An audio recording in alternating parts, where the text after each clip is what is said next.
रामचरितमानस में लिखा है, सब कर निंदा जे नर करहीं, ते चमगादड़ होई अवतरहीं। सबकी निंदा करने से चमगादड़ की योनि में जाना पड़ता है, ये बात तुलसीदास जी महाराज कह रहे हैं। और उन्हीं तुलसी जी के नाम पे पीठ बना करके बैठे हुए रामभद्राचार्य जी सबकी निंदा कर रहे हैं, प्रेमानंद जी को गलत कह रहे हैं। और प्रेमानंद जी क्यों गलत हैं? क्योंकि वो संस्कृत नहीं बोलते हैं। तुलसीदास जी जिनकी पीठ पर आप स्वयं बैठे हुए हो, उन्होंने भी तो अवधी भाषा में रामचरितमानस लिख दिया। उनसे पूछा जाना चाहिए कि उनकी टिप्पणी का क्या मतलब है। रामभद्राचार्य जी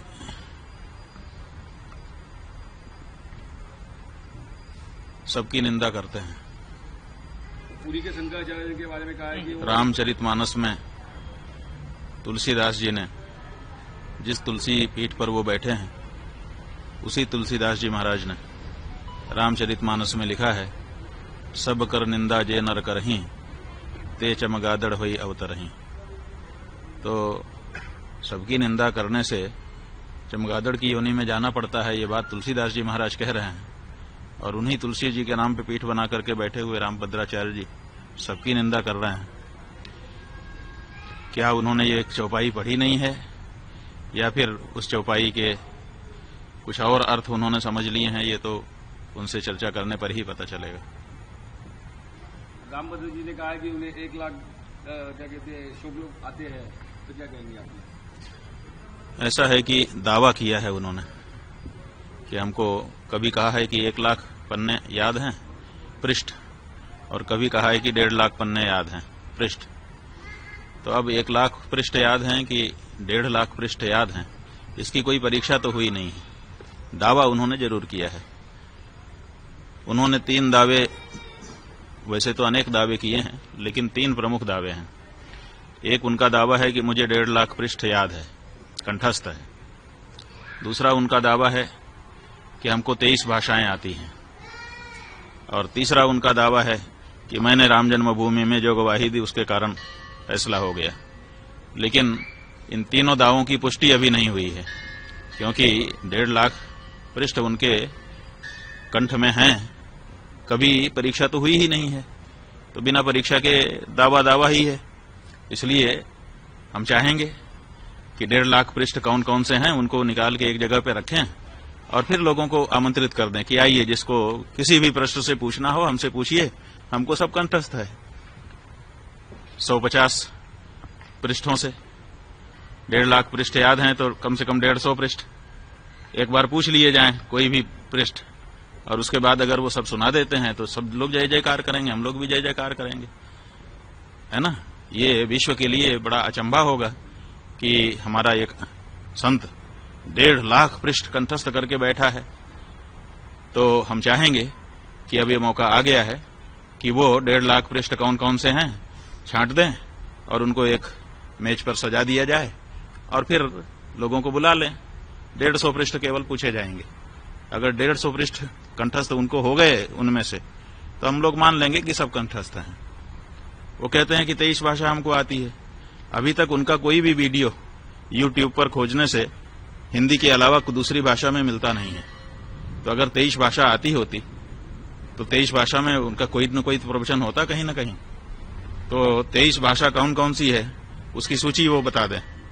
तो 23 उन भाषाओं के जो विद्वान हैं उनको हम लोग भेजेंगे। 40-40 मिनट का एक संवाद उसी भाषा के विद्वान के साथ उनका हो जाए। जय जयकार कौन नहीं करेगा, सब करेंगे। और तीसरी बात यह है कि वो कहते हैं कि राम जन्मभूमि में हमारे कारण फैसला आ गया, हम ही हैं। तो वहां के वकीलों ने तो इसके विरुद्ध बताया है, वहां के जज ने तो इसके विरुद्ध बताया है, इसलिए इसमें भी शंका हो गई है। इसलिए इस बारे में भी प्रमाण उनको सामने रख देना चाहिए, और ये कहना चाहिए कि जो वकील और जो जज कह रहे हैं वो गलत है। लेकिन ये नहीं उन्होंने कहा है। जो उनको गलत बता रहे हैं उनको उन्होंने गलत नहीं कहा है, प्रेमानंद जी को गलत कह रहे हैं। और प्रेमानंद जी क्यों गलत हैं? क्योंकि वो संस्कृत नहीं बोलते हैं। तुलसीदास जी जिनकी पीठ पर आप स्वयं बैठे हुए हो, उन्होंने भी तो अवधी भाषा में रामचरितमानस लिख दिया। संस्कृत में क्यों नहीं लिखा उन्होंने? क्या संस्कृत बोलना ही विद्वत्ता होती है? क्या गोस्वामी तुलसीदास जी विद्वान नहीं थे कि वो अवधी भाषा में महाकाव्य की रचना कर रहे थे, अवधी भाषा में राम जी के गुणगान कर रहे थे?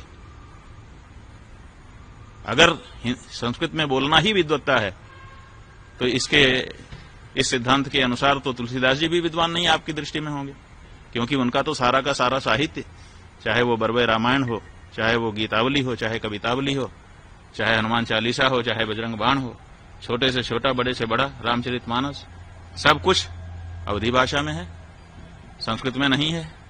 तो क्या तुलसीदास जी विद्वान नहीं थे? तो ये जो परिभाषा आप लेकर के आए और हमने ये पूछा है कि आप ये बताइए, प्रेमानंद जी महाराज दिन भर राधे राधे श्याम श्याम कह रहे हैं, तो राधे राधे श्याम श्याम ये जो शब्द हैं ये संस्कृत भाषा के हैं कि नहीं, और संबोधन विभक्ति में हैं कि नहीं? और जब संबोधन विभक्ति से अपदम न प्रयुंजित, अपद नहीं बोलना चाहिए, और वो उसको पद बना करके संबोधन विभक्ति में ढाल करके अगर दिन भर उच्चारण कर रहे हैं तो आपसे ज्यादा संस्कृत तो वो बोल रहे हैं। आप कितनी देर संस्कृत बोलते हैं दिन भर में, बताइए?